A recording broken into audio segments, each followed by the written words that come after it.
Senator from Nebraska. I'm sorry, New Hampshire. Well, it's an in-state. Yeah. Mr. President, is the Senate in a quorum call? We are not. Okay, thank you. Those states are a long way away. Yes, that's true. We have higher mountains than Nebraska and New Hampshire. Mr. President, it wasn't that long ago that Sudan was on a path to recovery after decades of violence and civil war. Back in 2018, Sudanese citizens took to the streets to protest the conditions in their country. This movement pushed Omar al-Bashir, who was indicted by the ICC for directing a campaign of mass killing and rape, out of power. And this set the country on a course for a better future. But sadly, that future was disrupted when the military overthrew the civilian-led government of Sudan. And then, 2 years ago, the Sudanese armed forces, led by General al-Burhan, and the Rapid Support Forces, led by General Hamedi, plunged Sudan into war. In the 2 years since, over 150,000 people have died, and 12 million more have been displaced. And you can see this poster reflects the results of what's happening in Sudan. In just 2 years, 12 million more people have been displaced and are in camps. This is actually one of the nicer camps. With acute famine levels at historic highs, 30 million people are in desperate need of humanitarian aid. And we can see some of the Sudanese people with their dishes lined up to get some assistance. Now, as so often happens during war, the impact has been especially devastating to women and girls. During raids by the armed factions, women and girls have been abducted and forced into sexual and domestic slavery. One UN report found gender-based violence skyrocketed by 288% last year. So, again, we can see the impact. According to UNICEF, 221 children have been raped, including a case involving a 1-year-old baby. And if this is true, we just can't ignore it as another horrific detail of a distant conflict. The world is watching, and we must hold the people who are perpetrating these acts accountable for their crimes.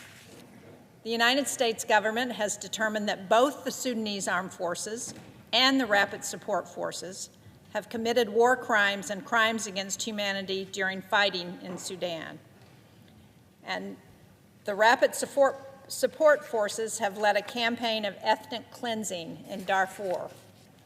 In January of 2025, the U.S. Treasury Department took a positive step. It sanctioned the leader of the Rapid Support Forces and the leader of the Sudanese armed forces for their army's lethal attacks on civilians in Sudan. But more needs to be done. Ceasefire after ceasefire has failed. Peace negotiations have stalled. And outside countries, the UAE, Turkey, Iran, as well as Russia and China, continue to send weapons to the factions. Now, why? Well, because Russia doesn't want to give up its port access on the Red Sea. China doesn't want to abandon the nearly $6 billion of investments it's made in Sudan since 2005. And the UAE doesn't want to abandon Sudan's wartime gold trade. According to mining industry sources and research by SwissAid, nearly all of Sudan's gold trade flows through the UAE. The United States needs to stand up and say, enough is enough. And for people who say, well, what difference does it make? That's Africa, that's a long way away from the United States.